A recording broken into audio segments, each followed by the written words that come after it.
నమస్కారం, అహల్య న్యూస్ కి స్వాగతం. ముందుగా ముఖ్యాంశాలు. ఎన్టీఆర్ జిల్లాలో భూకంపం. విజయవాడ, జగ్గేపేట, తిరువూరు, గంపలగూడెంలో ప్రకంపనలు నమోదయ్యాయని వైనం. భూకంపం తీవ్రత 2 సెకండ్ల పాటు కొనసాగిందని సమాచారం.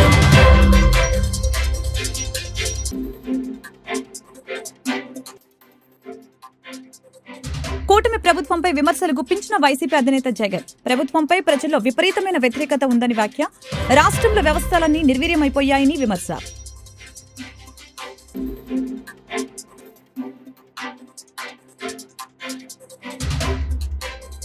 వైఎస్ జగన్ పై విమర్శలు గుప్పించిన ఆంధ్రప్రదేశ్ కాంగ్రెస్ కమిటీ అధ్యక్షురాలు వైఎస్ షర్మిల. అదానీ జగన్ 1750 కోట్ల ముడుపుల వ్యవహారంపై ఏసీబీకి ఫిర్యాదు చేస్తామని వెల్లడి. ఏపీలో ఎన్టీఆర్ జిల్లాలో భూమి కంపించింది. విజయవాడ, జగ్గేపేట, తిరువూరు, గంపలగూడెంలో ప్రకంపనలు నమోదయ్యాయి. ఇక్కడ దీని తీవ్రత 2 సెకండ్ల పాటు కొనసాగింది. అమరావతి ప్రాంత పరిధిలో గరిష్ట స్థాయిలో రెక్టాల్ స్కేల్పై 7 తీవ్రతతో భూకంపం సంభవించే ప్రమాదం లేకపోలేదని ఎన్జీఆర్ఐ చెబుతోంది.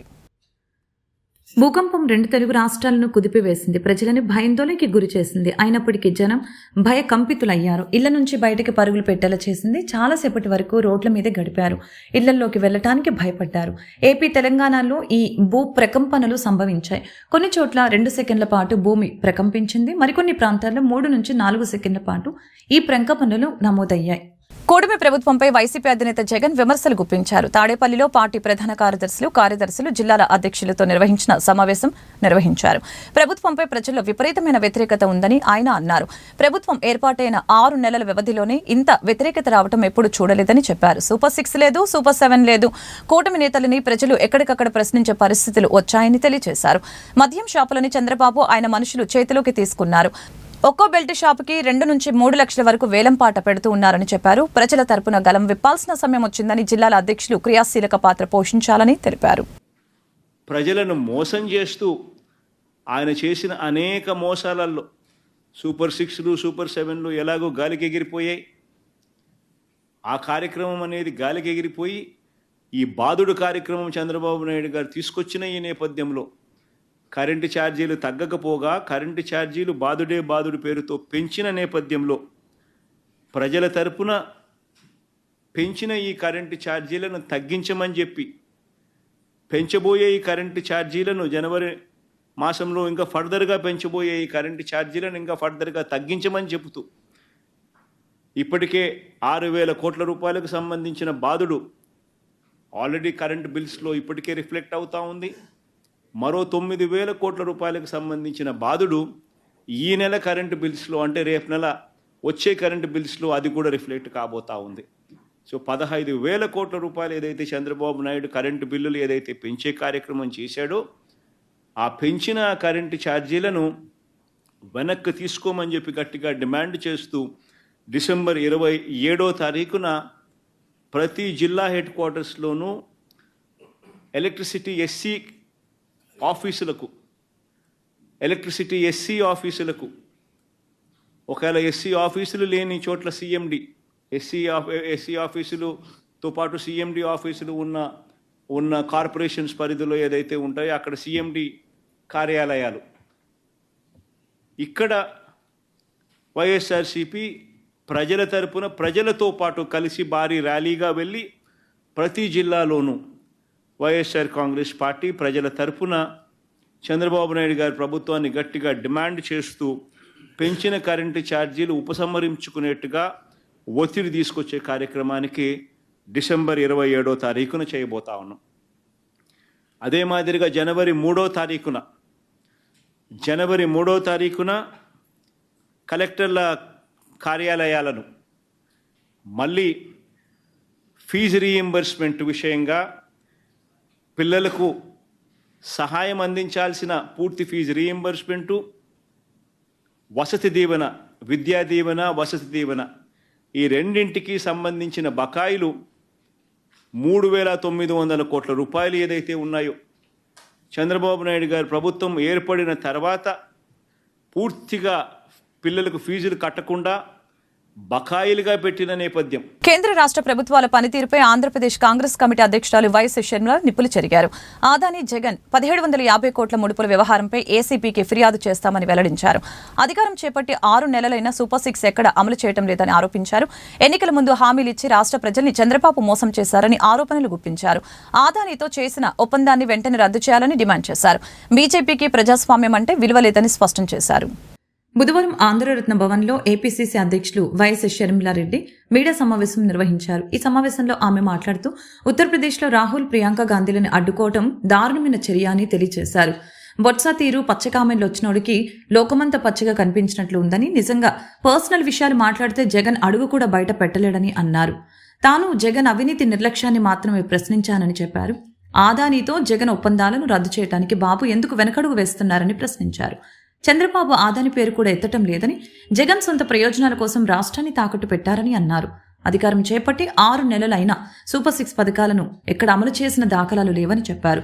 సూపర్ 6 హామీలు ఇచ్చే నాటికి అప్పటి ముఖ్యమంత్రి జగన్ 8 లక్షల కోట్ల అప్పు చేశారని, ఆ విషయం చంద్రబాబుకు తెలుసునని, రాష్ట్ర ఆర్థిక పరిస్థితి తెలిసే సూపర్ 6 హామీలను ఇచ్చారని చెప్పారు.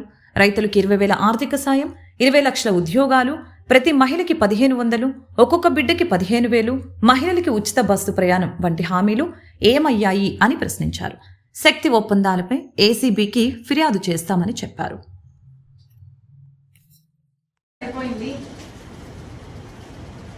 సూపర్ 6 అమలు చేయడం కాదు కదా, అసలు ఆరంభం చేయడం కాదు కదా, అసలు దీని విధి విధానాలు ఏమిటి అని కూడా ఇంతవరకు మీరు ప్రకటించలేదు. మరి చంద్రబాబు గారికి ఇలాగే కాలయాపన చేసే ఉద్దేశమే ఉందని మేము భావించాల్సి వస్తుంది. సూపర్ 6 మీరు ప్రకటించే నాటికే రాష్ట్రం మీద జగన్మోహన్ రెడ్డి గారి ప్రభుత్వం 8 లక్షల కోట్ల రూపాయలు అప్పు చేసిందని మీకు తెలుసు. రాష్ట్రం మీద ఎంత భారం ఉందో మీకు తెలుసు. అయినా కూడా మీరు సూపర్ 6 వాగ్దానాలు చేశారు. ప్రతి రైతుకి ప్రతి సంవత్సరం 20,000 రూపాయలు ఇస్తామని వాగ్దానం చేశారు. అది ఇవ్వలేదు. 20 లక్షల మందికి ఉద్యోగాలు ఇస్తామన్నారు, లేదా 3,000 రూపాయలు నిరుద్యోగ వృత్తి ఇస్తామన్నారు. మీకు 20 లక్షల మంది నిరుద్యోగులు ఉన్నారని తెలిసే 20 లక్షల మందికి ఉద్యోగాలు కల్పిస్తామని చెప్పినట్టు లెక్క. ఆ లెక్కన 3,000 రూపాయలు మీరు 20 లక్షల మందిలో ఎవరికి ఇంకా ఉద్యోగాలు ఇవ్వలేదు కాబట్టి 20 లక్షల మందికి మీరు 3,000 చొప్పున 6 నెలలుగా ఇచ్చుండాల్సింది. అది కూడా చంద్రబాబు గారు ఇంకా మొదలు కూడా పెట్టలేదు. మరి 20 లక్షల మందికి ఉద్యోగాలు మీరు ఎప్పుడు ఇస్తారు? ఎన్నెన్ని ఉద్యోగ అవకాశాలు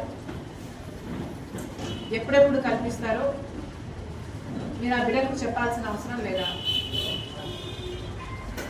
ఇకపోతే చదువుకుంటున్న ప్రతి బిడ్డకు 15,000 రూపాయలు ఇస్తామని మీరు చెప్పారు.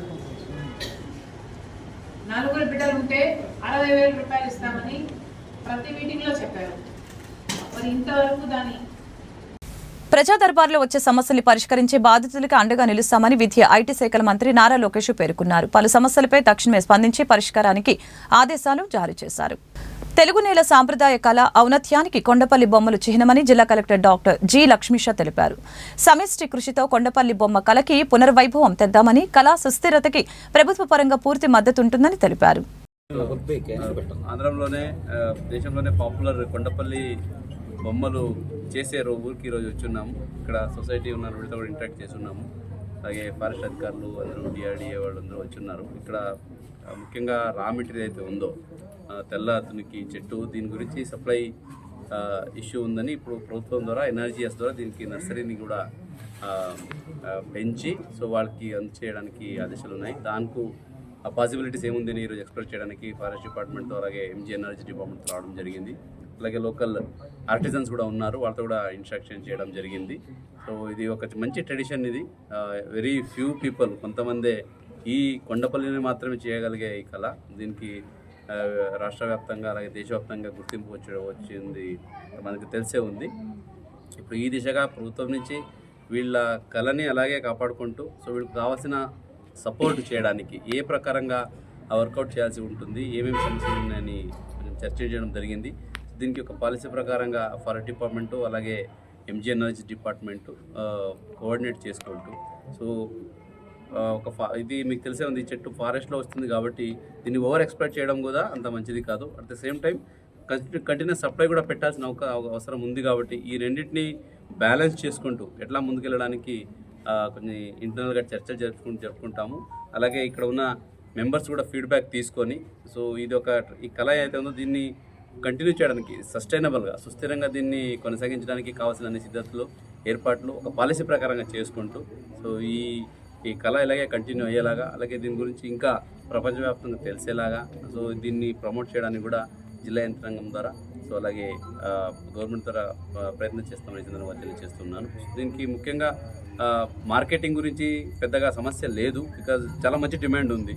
సో ఇప్పుడే మా ఇంటరాక్ట్ చేస్తుంటే ఇక్కడ ఆర్టిజన్స్ చెప్తున్నారు దీనికి మంచి డిమాండ్ ఉంది సార్, కానీ మనకు రా మెటీరియల్ సపోర్ట్ చాలా అవసరం ఉందని చెప్తున్నారు. దీనికి ఫారెస్ట్ డిపార్ట్మెంట్ సపోర్ట్ చాలా అవసరం ఉంటుంది దానికి. సో వాళ్ళు కూడా యాజ్ పర్ ద రూల్ ఫారెస్ట్లో అయితే గైడ్లైన్స్ ఉంటాయో దాన్ని అమలు చేసుకుంటూనే సో ఎట్లాగా ఈ కొండపల్లి బొమ్మలకు కావాల్సిన రా మెటీరియల్ సప్లై చేయడానికి ముందుకెళ్ళాలనే దాని గురించి కొన్ని చర్చలు జరుపుతాము. దానికి కావాలంటే ఒక స్పెషల్ కమిటీగా ఏర్పాటు చేసి ఒక జాయింట్ కమిటీ. సో ఎందుకంటే ఈ చెట్టు వీళ్ళు చెప్పిన ప్రకారంగా దీనికి తప్ప దీనికి పనికి రాదని చెప్తున్నారు. అది టింబర్ వ్యాలీ కానీ ఫీల్వుడ్ వ్యాలీ కానీ లేదు. సో ఇది ఒకటికే ఉంది, అది ఇక్కడ మాత్రమే ఉంది కాబట్టి ఇంకా వేరే చోటు కనుక ఎక్కడైనా ఉంటే ఇటువంటి చెట్టు దాన్ని కనుక మనం సైంటిఫికల్ ఏమైనా మెయింటైన్ చేయగలిగితే దాన్ని హార్వెస్ట్ చేసి వీళ్ళకి అందు చేయగలిగితే అది కూడా ఒక సొల్యూషన్గా ఉంటుంది. ఈ చెట్టు నార్మల్ ఇప్పుడు డిఎఫ్ గారు చెప్పినట్టు ఈస్టర్న్ ఘాట్లో మొత్తం ఉంటుంది. సో ఎక్కడ వేరే పనికి రాదు ఇది కాబట్టి ఇది ప్రత్యేకంగా ఉంది కాబట్టి నేచర్ కావచ్చు దాన్ని ఇక్కడ నీడ్ కావచ్చు. ప్రభుత్వం నిర్ణయించిన మద్దతు ధరకి ధాన్యం కొనుగోలు చేయని రైస్ మిల్లర్లపై క్రిమినల్ కేసులు నమోదు చేస్తామని రాష్ట్ర పౌర సరఫరాల శాఖ మంత్రి నాదెండ్ల మనోహర్ స్పష్టం చేశారు. బుధవారం అవనిగడ్డ నియోజకవర్గంలో విస్తృతంగా పర్యటించి ధాన్యం పరిశీలించారు. అవనిగడ్డలో ఎమ్మెల్యే మండలి బుద్ధప్రసాద్తో కలిసి సమీక్ష సమావేశాన్ని నిర్వహించారు.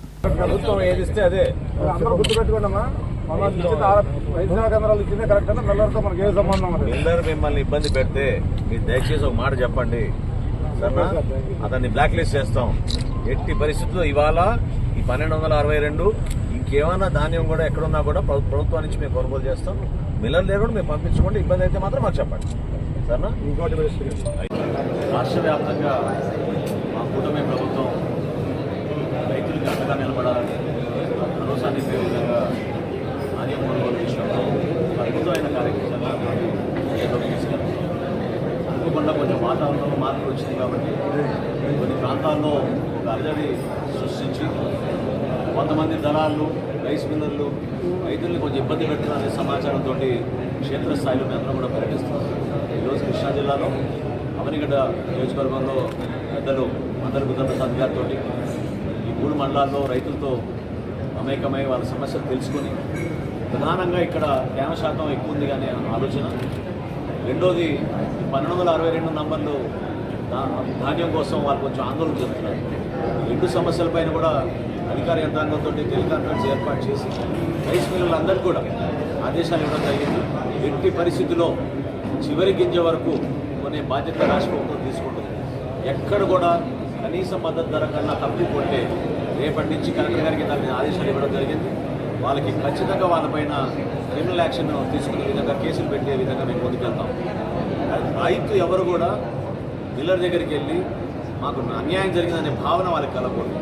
1725 రూపాయలు మంచి క్వాలిటీ అయితే 1740 రూపాయలు చొప్పున కనీసం మద్దతు ధరతోటి రాష్ట్ర వ్యాప్తంగా కొనాల్సిన బాధ్యత ప్రభుత్వానికి ఉంటుంది, అదేవిధంగా మిల్లర్లకు ఉంటుంది. ఆ పొరపాటు చేయకుండా ఉండడానికి కోసం చిన్న గ్యాప్లు ఎక్కడైనా ఉంటే ట్రాన్స్పోర్టేషన్ విషయంలో కానివ్వండి, లేబర్ విషయంలో కానివ్వండి, గోతాల విషయంలో కానివ్వండి, అన్ని విధాలుగా పౌర సరఫరాల శాఖ నుంచి మేము అండగా నిలబడడానికి సిద్ధంగా ఉన్నాం. రెవెన్యూ సిబ్బంది, వ్యవసాయ సిబ్బంది అందరూ కూడా సమాయుత్తమై ఇక్కడ ఉన్న 6 మండలాల్లో కూడా అవనిగడ్డలో ఎక్కడ కూడా పొరపాటు లేకుండా ధాన్యం కొనుగోలు చేయాల్సిన అవసరం ఉంది. ఇందాక నేను వివరాలు కూడా చెప్పాను. 24 గంటల లోపు మేము ఇప్పటివరకు ధాన్యం కొనుగోలు చేసిన విషయంలో 24 గంటల లోపు 93% మంది రైతులకి డబ్బులు వాళ్ళ ఖాతాలో పడిపోయినాయి. దాదాపు 2800 కోట్ల రూపాయలు ధాన్యం కొనుగోలు మేము చేసాం. కృష్ణా జిల్లాలో ప్రత్యేకంగా 1,24,000 మెట్రిక్ టన్నులు ఆల్రెడీ మేము ధాన్యం కొనుగోలు చేయడం జరిగింది. ఖచ్చితంగా మీ అందరికీ కూడా నేను మీడియా మిత్రుల ద్వారా రైతులకి భరోసా ఇస్తున్నాం. ప్రభుత్వం తరఫున ఎక్కడ పొరపాటు లేకుండా ప్రతి రైతుకి మేము అండగా నిలబడతాం. రైతులే రాజుగా మేము భావించి అతను ఎదుర్కొనే సమస్యల్ని తీర్చే విధంగా క్షేత్రస్థాయిలో పర్యటించి మేము న్యాయం చేస్తామని ఈ సందర్భంగా తెలుపుతున్నాం. Thank you. ఆంధ్రప్రదేశ్ రాష్ట్రంలో కూటమి ప్రభుత్వం డైవర్షన్ పాలిటిక్స్ చేస్తున్నారని వాళ్ళ అధినేతల మాదిరిగానే అవనిగడ్డ నియోజకవర్గంలో కూడా స్థానిక ఎమ్మెల్యే డైవర్షన్ పాలిటిక్స్ చేస్తున్నారు అని మాజీ ఎమ్మెల్యే సింహాద్రి అన్నారు. నియోజకవర్గంలో సమస్యల గురించి, అక్రమాల గురించి మాట్లాడుతుంటే మాపై తప్పుడు ఆరోపణలు చేస్తున్నారని మండిపడ్డారు. పత్రికా మిత్రులకి, ఎలక్ట్రానిక్ మీడియా వారికి ముందుగా ధన్యవాదాలు చెప్తూ, ఈరోజు ఈనాడు పేపరు మొదటి పేజీలో డాక్టర్ శ్రీహరి గారి హత్య గురించి ప్రస్తావిస్తూ గత పాలకులు అంటే మాజీ ఎమ్మెల్యే సింహాద్రి రమేష్ గారు ముఖ్య అనుచరుడు కడవపల్లి నరసింహారావు గారు అని రాయటం జరిగింది. ఓకే, సంతోషం. ఇక్కడికి వచ్చి పవన్ కళ్యాణ్ గారు అన్నప్పుడే ఎలక్షన్ ముందు అప్పుడున్న ఎమ్మెల్యే సింహాద్రి రమేష్ బాబు గారు ఆ రోజునే చెప్పాడు, మేము స్వాగతిస్తున్నాము, దాన్ని మీరు త్వరగా కంప్లీట్ చేయండి, లేట్ చేయొద్దు అని చెప్పడం జరిగింది. మొన్నకింత ముందు ప్రెస్ మీట్లో కూడా అదేవిధంగా సిఐడికి అప్పచెప్పాము కేసు అని బుద్ధాప్రసాద్ గారు పాలాభిషేకాలు చేయించుకున్నప్పుడు ఆ రోజున కూడా అదే చెప్పాం, త్వరితగతిని తేల్చండి, ఇది మళ్ళా రాబోయే ఎలక్షన్కి అంటే 29 ఎలక్షన్ దాకా దేకించుకోకుండా, రాజకీయ స్వార్థాలకి వాడుకోకుండా దాన్ని త్వరితగతిని తేల్చండి అని మేము అడగడం జరిగింది. దానికి అడగటానికి కారణాలు ఉన్నాయి. ముఖ్యంగా ఆయన మాకు స్నేహితుడు, ఫ్యామిలీ డాక్టర్. ఏ విధమైన కక్షా కార్పణ్యాలు ఆయనతో ఉండకూడని అవసరం ఉంది, ఉండే మనిషి కూడా కాదు ఆయన. మేము కూడా ఎప్పుడు రమేష్ గారు ఈరోజు మా నియోజకవర్గం చూసినట్టయితే సొర్లగొందిలో ఒకసారి ఇట్లాగే ఫిషర్మెన్ కమ్యూనిటీ మొత్తం గొడవలకి మొదలుపెట్టబోయే పరిస్థితుల్లో రమేష్ గారికి, అప్పుడు చూటే గారికి అందరికీ చెప్పడం మూలంగా దాంట్లో నేను కూడా పాల్గొన్నాను. నెల రోజులు తిరిగి ఊరినంతా రాజీ చేసి ఆ బాంబులో తెచ్చుకున్న ఆయుధాలు సముద్రంలో పారేయడం కూడా జరిగింది. ఎప్పుడో 10 ఏళ్ళు అవుతుంది సుమారుగా. దానికంటే ముందు ఏనుగాపాలపురంలో 5 మర్డర్లు జరిగినాయి ఒకే రోజు. దాని సీక్వెన్సీ మళ్ళీ ఇంకో 2 జరిగినాయి. 7 మర్డర్లు అయ్యి వాళ్ళు కేసులు పెట్టుకుని ఊరు మొత్తం జైలు పాలయ్యే పరిస్థితిలో రమేష్ గారు ఇట్లా ఊరు పోకూడదు, నాశనం అయిపోతున్నాయి, ఈ విధమైన తగాదాలు రైట్ కాదని చెప్పి ఆ రోజున సంవత్సరం పాటు అందరి నాయకుల్ని కలుపుకుని దాన్ని రాజీ చేయటం కోసం సుప్రయత్నం చేసి రాజీ చేయటం కూడా జరిగింది. ఆ తర్వాత అదే సాలింపాలెంలో ఒక బామ్మర్ది ఒక అతను చంపేస్తే అది కూడా రాజీ చేయడం జరిగింది. ఆ తర్వాత నుంచి గొడవలు ఎక్కడా లేవు. ఇంకోటి చెప్తున్నా నేను, 14, 19 మన నియోజకవర్గంలో ఎన్ని కేసులు ఉన్నాయో చూడండి. 19, 24 దాకా ఎన్ని కేసులు ఉన్నాయో నియోజకవర్గం మొత్తం పరిశీలించండి, స్టేషన్లు అన్నీ కూడా. అంటే ఎక్కడ గొడవలు జరగకూడదు, కార్యకర్తలు కూడా గొడవ పడకూడదు. నిరంతరం ఎక్కడైనా అపోజిషన్ పార్టీ వాళ్ళకి కానీ కార్యకర్తలకు కానీ గొడవలు జరుగుతున్నాయి అనుకుంటే ముందే మా కార్యకర్తల్ని, వైఎస్ఆర్ పార్టీ కార్యకర్తలందరినీ కూడా రమేష్ గారు పిలిచి, మీరు ఇది దాడులకు వెళ్ళొద్దు, ఇది రైట్ కాదు, గొడవ పడబాకండి, సర్దుకోండి, నిరంతరం మీటింగ్లో కూడా చెప్పడం జరిగేది. అలా నియోజకవర్గాన్ని శాంతంగా అట్టి పెడుతుంటే ఆయన బుద్ధాప్రసాద్ గారు అయ్యాంలో ఎన్ని మర్డర్లు జరిగినాయి, ఎన్ని దోపిడీలు జరిగినాయి, గాంధీ క్షేత్రాన్ని ఏ విధంగా దోచుకున్నాడు. ఆయన గాంధీవాది అంట, గాంధీవాది కుటుంబం అంట, పేరు చెప్పుకోవటాకే పగులుపోవటమే, స్టేజీ మీద మీటింగ్లు చెప్పడం, రాత్రిపూట ఇసుక, మట్టి, బియ్యం దోసుకోవటం చూస్తూ ఉన్నాం. కాకినాడ పోర్టు వాటాల విషయంపై నమోదు చేసిన కేసులో జగన్ రెడ్డిని ప్రధాన ముద్దాయిగా చేర్చాలని గాదే ఈరోజు గుంటూరు పట్టణం లాడ్జీ సెంటర్లో ఉన్న జనసేన పార్టీ జిల్లా కార్యాలయంలో ఉమ్మడి గుంటూరు జిల్లా అధ్యక్షులు గాదే వెంకటేశ్వరరావు తెలిపారు. పత్రికా సమావేశాన్ని నిర్వహించి సందర్భంగా మాట్లాడారు. ఈ సందర్భంగా ఆయన మాట్లాడుతూ కూటమి ప్రభుత్వం వచ్చే 6 నెలల సమయం అయిందని, ఈ 6 నెలల సమయం పూర్తిగా రాష్ట్రాన్ని గాడిలో పెట్టే పనిలో ఈ ప్రభుత్వం ఉందని తెలియజేశారు. ఈ కార్యక్రమంలో జిల్లా ఉపాధ్యక్షులు అడప మాణిక్యరావు, జిల్లా ప్రచార కమిటీ కోఆర్డినేటర్ సికా బాలు, జిల్లా కార్యదర్శి చట్టాల త్రినాథ్, జనసేన నాయకులు మధులాల్, ఎడ్ల వెంకటేశ్వరరావు, డొంకెన మురళి, గోపిశెట్టి, సాయి తదితరులు పాల్గొన్నారు. కానీ తెలుసుకోవాల్సింది ఏంటి రాంబాబు గారు, మేము ఏది కూడా ఇవాళ మీ మీద కోపంతోనో మీ మీద వ్యక్తిగతంగానో మీకులాగా మేము చేయట్లా. మేము ప్రజాస్వామ్యయుతంగా పరిపాలన చేస్తున్నాం. మీరు భుజాలు తడవకుండా మేమేం చేస్తాం?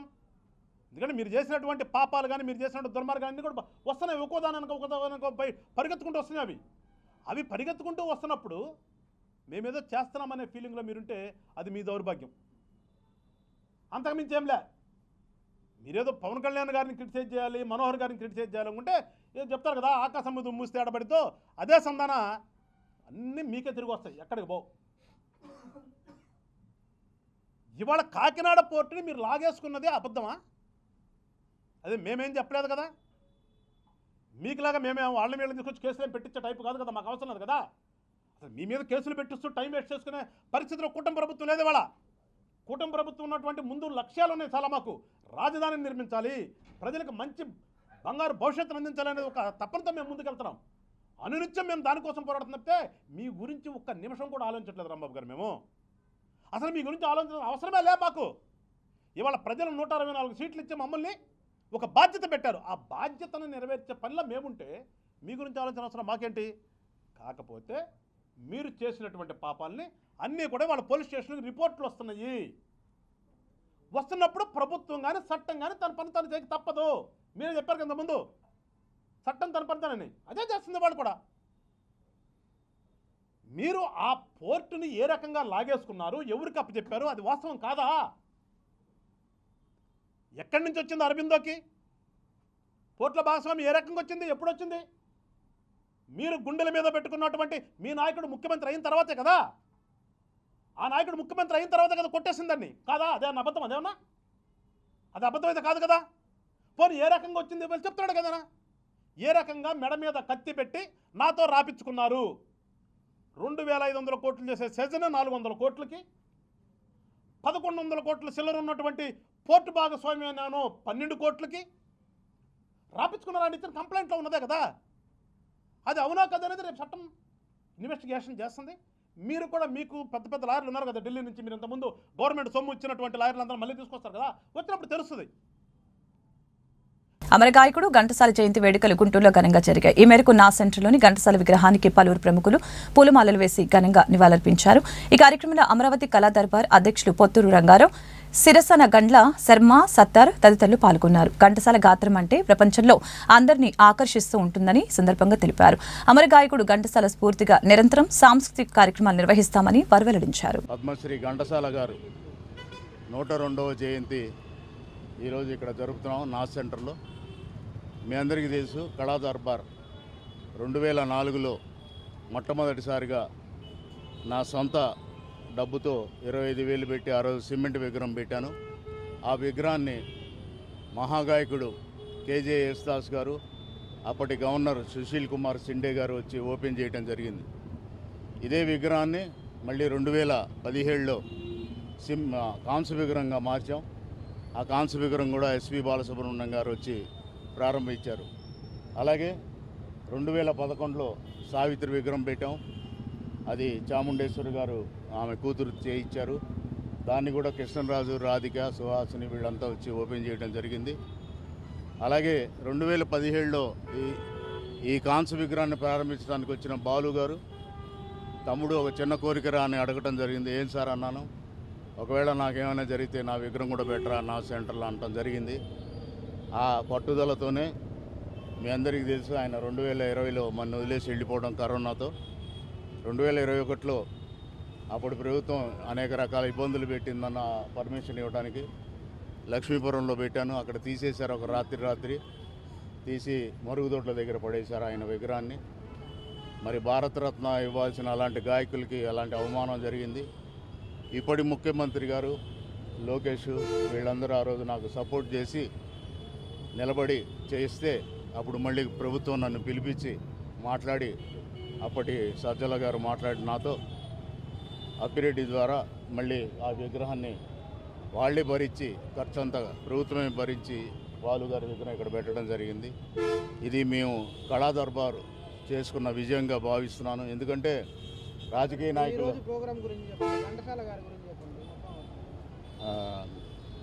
ఘంటసాల గారి గురించి నేను చెప్పేది మీ అందరికీ తెలుసు, మహాగాయకుడు. అలాంటి గాయకుడు పుట్టడు. అసలు తెలుగు పదానికి నిర్వచనం ఎవరంటే ఘంటసాల గారు. ఆయన పాటలు వింటూ మైమర్చి పెరిగిన వాళ్ళం మేమంతా. ఇప్పుడు జనరేషను మరి వింటున్నారో లేదో నాకు తెలియదు, కానీ అలాంటి గాయకుడు మన తెలుగులో పుట్టడం మనందరం గర్వించదగ్గం గొప్ప విషయం. ఆయన చిన్న వయసులో అంటే 54 వయసులో ఆయన చనిపోవడం జరిగింది. ఆయన చనిపోతూ కూడా రేపు చనిపోతానన్నగా కూడా భగవద్గీత పూర్తి చేసి చనిపోయాడు. అలాంటి గాయకుడు ఎవరు మర్చిపోలేరు. అలాంటి గాయకుడి విగ్రహం కూడా తొలిగా పెట్టింది నేనే, తర్వాత గుడివాడలో పెట్టారు, ఇప్పుడు చాలా చోట్ల పెట్టారు. అలాగే నేను ఈ సంవత్సరంతో 49 సంవత్సరాలు నా కళాయాత్ర పూర్తయింది. వచ్చే సంవత్సరం గోల్డెన్ జూబ్లీ చేసుకోబోతున్నాను. కళారంగంలో 50 మంది నిష్ణాతుల్ని సన్మానిస్తున్నాను 50 ఏళ్ళు సందర్భంగా.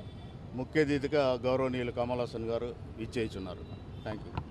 ఏపీలో సోషల్ మీడియా యాక్టివిస్టులపై కూటమి ప్రభుత్వం అక్రమ కేసులు బనాయిస్తుందని అన్నారు వైఎస్ఆర్సీపీ మాజీ ఎంపీ మార్గాని భరత్. అక్రమ కేసులు పెట్టి పోలీస్ స్టేషన్లో చిత్రహింసలు పెడుతోంది. అసలు మనం ఆంధ్రప్రదేశ్లో ఉన్నామా లేదా అని ప్రశ్నించారు.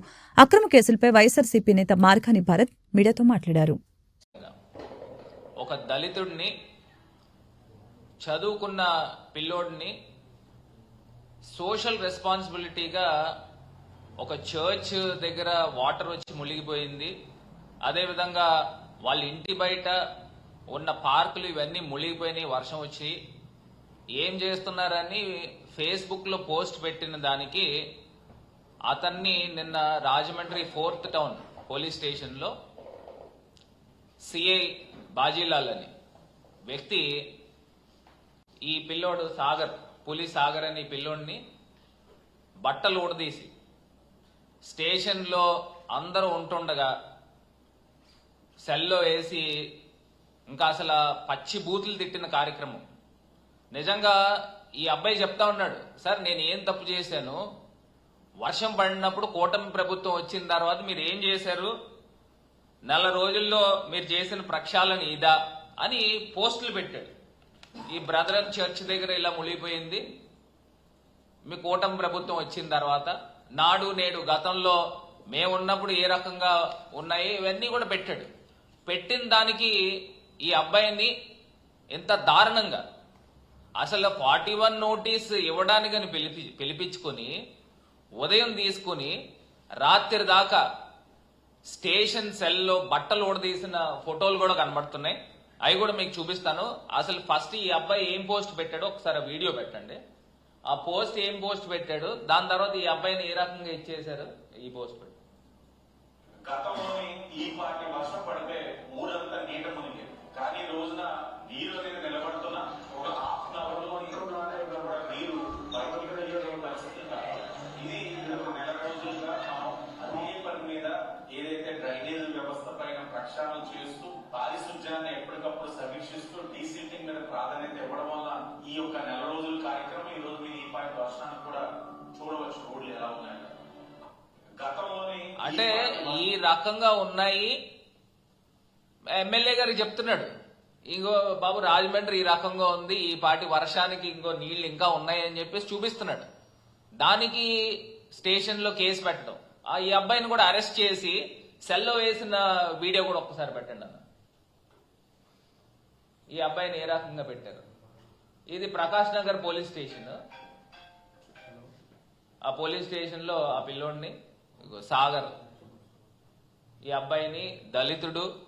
అందులో వార్తను ముగించే ముందు ముఖ్యాంశాలు మరొకసారి. ఎన్టీఆర్ జిల్లాలో భూకంపం. విజయవాడ, జగ్గేపేట, తిరువూరు, గంపలగూడెంలో ప్రకంపనలు నమోదయ్యాయని వైనం. భూకంపం తీవ్రత 2 సెకండ్ల పాటు కొనసాగిందని సమాచారం.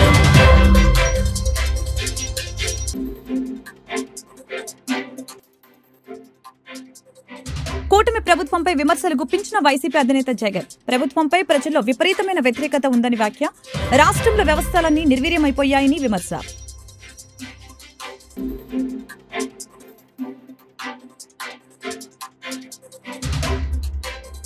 వైఎస్ జగన్ పై విమర్శలు గుప్పించిన ఆంధ్రప్రదేశ్ కాంగ్రెస్ కమిటీ అధ్యక్షురాలు వైఎస్ షర్మిల. ఆదాని జగన్ 1750 కోట్ల ముడుపుల వ్యవహారంపై ఏసీబీకి ఫిర్యాదు చేస్తామని వెల్లడి. ఈ వార్తలు ఇంతటితో సమాప్తం. మరొక బులెటిన్లో మళ్ళీ కలుద్దాం. నమస్కారం.